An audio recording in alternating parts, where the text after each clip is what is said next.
What is going on, my nerds and nerdettes? How is everybody doing today? Me? Nah, it could be better. I feel like shit. Have an extremely sick kid in the hospital. It's just all kinds of messed up, you see. But on that note, how is everybody? How are you guys doing? How's your family? How's your weekend? Well, how was your weekend? What games did you play? What did you do? Did you do anything awesome? I was actually just looking, and Nintendo Switch's new system software update 7.0.0 is out, but apparently the patch doesn't do shit. Even though it sounds important, it really doesn't do a damn thing.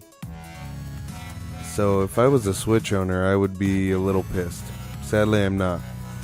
But, I mean, the update adds Chinese and Korean language support and new user icons themed around Super Mario Bros. U Deluxe. Aside from that, is just system stability improvements, which isn't very exciting. Typically, you think with all these things coming out, people are gonna go crazy. But, you would think Nintendo would send out an update that has a lot more than that. But, let's be honest, we know Nintendo's gonna do whatever the fuck they want to do. But, big news today. If you're a fan of Resident Evil 2, which, the remaster's out, or the remake, and from what I've played, it was fun, the demo that you get. Resident Evil 2 Remake ships 3 million copies in a week, and the entire franchise has reached 88 million copies shipped since 1996. How do you feel about that? And remember, this remake is on PS4, Xbox One, and PC. It is a huge hit. Again, in the first week, 3 million copies shipped. That is insane. But, again, that shows how many people out there love retro games. Because regardless of whether this is a remake or not, Resident Evil 2 is a retro fucking game.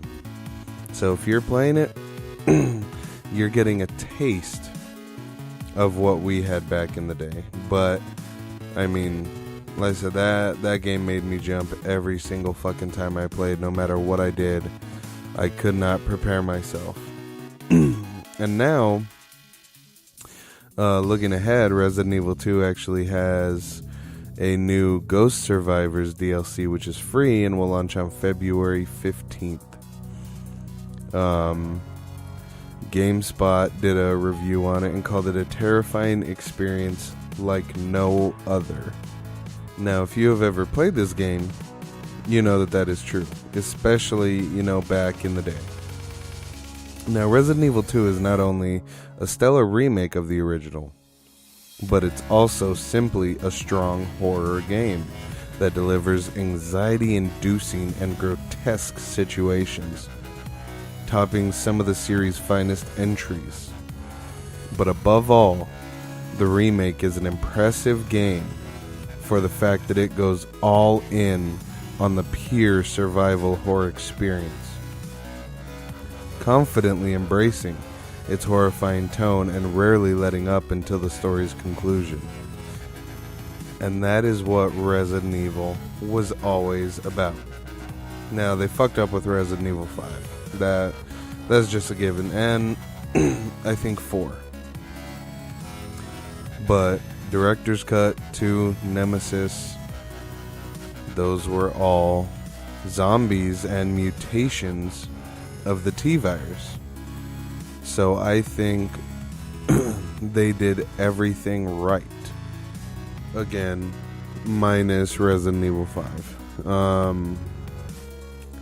That was just terrible. I mean, it was a decently fun game. So was 4, but they went way too far. Just same thing with the movies. You know, I like, for the most part, Extinction. Love the original Resident Evil movie.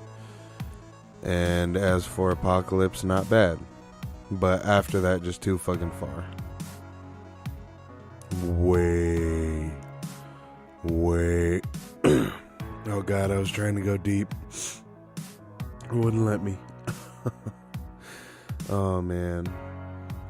And then Fortnite's been having issues for quite some time, where the servers were actually down, preventing players from logging in, which is crazy. But again, it's Fortnite. I can't really say I care. I don't know anyone who does. Typically, you know, the people I play games with are like-minded as me. You know, they'd be happier playing like Mega Man Legends or Mortal Kombat 4 Bloody Roar than, you know, playing these. And what's funny is I'm talking about Resident Evil 2 and the Resident Evil 2 remake, and what am I staring at right in front of me? Take a wild guess. It is the actual PlayStation 1 Resident Evil 2. And that game was just so damn fun. I'm also staring at Mega Man Legends as well. And Tony Hawk's Pro Skater. I mean, who remembers Tony Hawk? You know, back in the day, all the skating, and I think in that one, was it you couldn't manual, or there was something you couldn't do that came along in the later ones, and I don't remember exactly what it does. I, for the life of me, can't remember. And back to Resident Evil, you know how I had mentioned about the Ghost Survivors DLC? Well, what that's going to contain is you get to see what happened to 3 other characters from Raccoon City. And it's completely new perspectives. So it's pretty awesome. It's very awesome. You will be cast as a gun shop owner in No Time to Mourn. In Runaway, you'll play as the mayor's daughter. And in Forgotten Soldier, you will of course play as a soldier. So I think that's pretty awesome that they're going around and showing also different perspectives of what it was like for other people in Raccoon City when all that shit went down. Yes, I'm talking about it like it really happened, because you know what? It did. Raccoon City for life, mother truckers. No, but if you want an awesome horror survivor, just insanely fun and trippy game to play, you know, kill all the lights, make sure you're home alone, play it, enjoy it, you are looking for Resident Evil 2. And I would get it. But that's gonna do it for the Retro Wayfarer today. And one, that's because I'm going into my coughing fits, which sucks, hurts, and limits breath, and I gotta check in on my kiddo, see how he's doing, because it's not doing so hot. So you guys have a good one. Stay nerdy, stay geeky, and stay retro as fuck.